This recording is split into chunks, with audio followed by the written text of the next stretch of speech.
തെരഞ്ഞെടുപ്പിൽ കേരളത്തിൽ തിരിച്ചടി ഭയന്ന കോൺഗ്രസ് നേതാക്കളടക്കം അണിനിരന്ന സമരാഗ്നി ജാഥ കഴിയുമ്പോഴും 6 മണ്ഡലങ്ങൾ പാർട്ടിക്ക് സുരക്ഷിതമല്ലെന്നാണ് വിലയിരുത്തൽ. സർവേ റിപ്പോർട്ടുകൾ കൂടി പരിഗണിച്ചാകും അന്തിമ സ്ഥാനാർത്ഥി പട്ടിക പ്രഖ്യാപനം.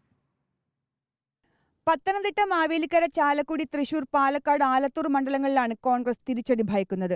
മണ്ഡലങ്ങളിലെ സംഘടനാ തലത്തിലെ പ്രശ്നങ്ങളും സ്ഥാനാർത്ഥികളും തിരിച്ചടിയുടെ ഘടകങ്ങളാണ്. അടിയന്തരമായി ഇന്നലെ തിരുവനന്തപുരത്തെ കെ സി വേണുഗോപാൽ വിളിച്ച യോഗത്തിൽ തെരഞ്ഞെടുപ്പ് തന്ത്രജ്ഞൻ സുനിൽ കനകോലു, കേരളത്തിന്റെ ചുമതലയുള്ള AICC general secretary Deepa Das Munshi, KPCC അധ്യക്ഷൻ കെ സുധാകരൻ, പ്രതിപക്ഷ നേതാവ് VD സതീശൻ എന്നിവർക്കൊപ്പം കേരളത്തിലെ മുതിർന്ന നേതാക്കളും പങ്കെടുത്തു. KPCC പ്രസിഡന്റും ഞാനും കാണാത്ത സുനിൽ കനകോലുവിന്റെ റിപ്പോർട്ട് എങ്ങനെയാണ് മാധ്യമങ്ങൾ കണ്ടത്?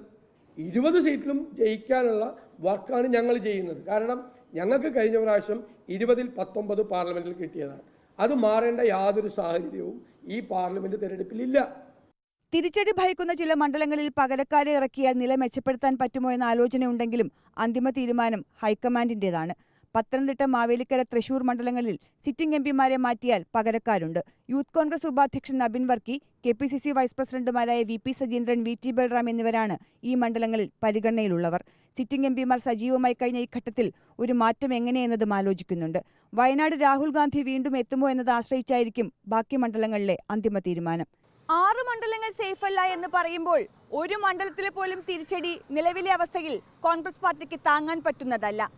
ഈ അവസാന ഘട്ടത്തിൽ സ്ഥാനാർത്ഥികൾ മാറി വന്നാൽ ഉണ്ടാകുന്ന പുകിലുകളും നേതൃത്വം പരിഗണിക്കാതെ പോകില്ല. വീഡിയോ ജേർണലിസ്റ്റ് മനു ബാലകൃഷ്ണനൊപ്പം reporter PR Praveena, in reporter, Thiruvananthapuram.